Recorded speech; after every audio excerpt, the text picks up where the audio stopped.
মাননীয় স্পিকার, আমরা যারা ঋণ খেলাপি, যারা ব্যাংকগুলোকে দখল করেছে, যারা গণতন্ত্র পথকে রুদ্ধ করেছে, গুম খুনের বৈধ, একটু ওয়েট করেন, সময় তো দিবে, আসতেছে, শেষ হোক।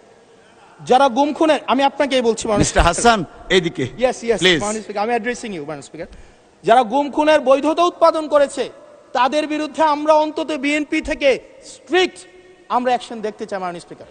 মাননীয় প্রধানমন্ত্রী প্রতিশোধ পরায়ণ হন নাই, আমরা সেটাকে ওয়েলকাম জানাই। মাননীয় স্পিকার, প্রতিশোধ পরায়ণ না হওয়া আর সুবিচার নিশ্চিত না করা দুইটা এক না মাননীয় স্পিকার।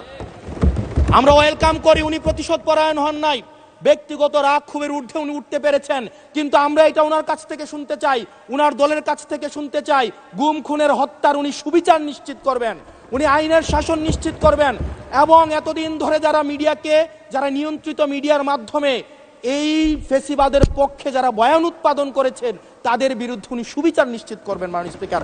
আমাদের প্রতিহিংসার কথা বলছি না, প্রতিশোধ পরায়ণতার কথা বলছি না মাননীয় স্পিকার। মাননীয় স্পিকার, আজকে এই জায়গাতে আমরা আবার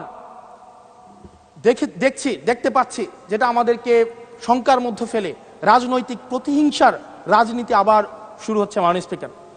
একজন সরকার দলীয় একজন প্রতিমন্ত্রীর বিরুদ্ধে কথা বলায় মিডিয়ার একজন সম্পাদকের বিরুদ্ধে মামলা করা হয়েছে মাননীয় স্পিকার। এটা খুবই দুঃখজনক। ওনাকে জেলে নেওয়া হয়েছে একজন প্রতিমন্ত্রীর বিরুদ্ধে কথা বলায়। এবং মাননীয় স্পিকার, আমি আপনার প্রোটেকশন দাবি করছি, কারণ আমরাও বলতে ভয় পাই, কারণ আমরা যদি সরকারের সমালোচনা করি, কোনো প্রতিমন্ত্রীর বিরুদ্ধে কথা বলি, মন্ত্রীর বিরুদ্ধে কথা বলি, আমার এলাকার বাজেট দিয়ে বন্ধ করে দিবে না সেটার কিন্তু নিশ্চয়তা নাই। সেই কারণে আমাদের মধ্যে অনেকেই কথা বলার সময় আওয়াজটা একটু কম করে বলে। মাননীয় স্পিকার, আপনার কাছে অনুরোধ করি, আমার জন্য আমার এলাকার মানুষকে যেন বঞ্চিত করা না হয়। আমি এই সংসদে অনুমতি নিয়ে কখনো বিরোধিতা হয় না, কখনো অনুমতি নিয়ে আমি আপনার বিরোধিতা করতে চাই। অসংখ্য ধন্যবাদ মাননীয় সদস্য।